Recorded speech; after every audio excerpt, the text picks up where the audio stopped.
Hi, Lou Pulsfer here to talk about the East Coast Game Conference, which is in Raleigh, North Carolina. You may not be familiar with what a video game conference is. It's quite different from a tabletop game convention. It's not for game playing, except a few people playing in the expo hall. It's a gathering of professionals and people who want to be professional video game makers to talk about better ways to make video games. Well, why Raleigh? Because it's home to some 1,200 video game studio employees. We have Epic Games, Red Storm, Insomniac, and many others there. So they like to call it the largest gathering of video game professionals on the East Coast. The convention's held in the Civic Center in downtown Raleigh. Raleigh is part of the Research Triangle. We have Durham with Duke University, Chapel Hill with UNC Chapel Hill, and Raleigh with NC State.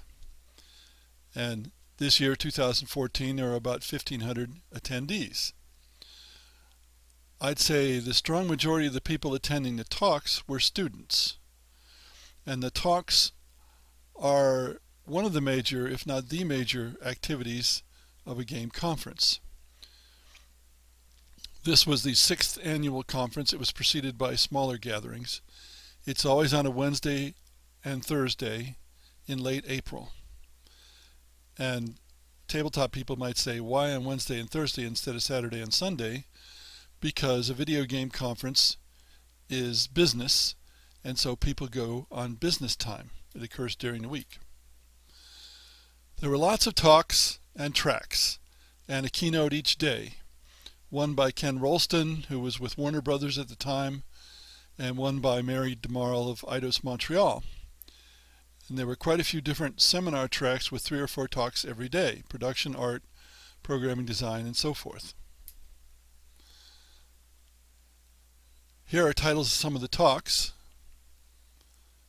I gave a talk on the Horns of a Dilemma, which was about the gradual change in games from consequence basis to reward basis. We're no longer trying to put people on the horns of a dilemma. We're trying to help them along. We're trying to reward them. One of the panels had the former governor of North Carolina on it because she happened to be interested in serious games for students. There were other activities: the exhibition hall, and who exhibits in the exhibit hall, video game studios, colleges and universities, vendors of equipment.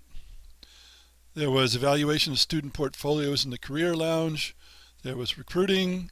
There were parties, VIP lunches, other special events. Mostly video game conferences talking about making better video games. This conference is non-profit and low-key. So much of the work is done by volunteers, and compared with many video game conferences, especially GDC, it's very inexpensive. That's still $125 for early birds or $99 for students.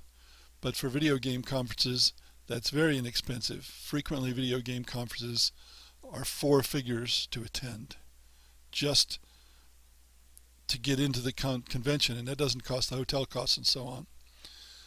I live 45 miles away, so I go home every day from the conference, and I can't tell you about hotel costs, but Raleigh is the capital of North Carolina, and it's not known to be inexpensive.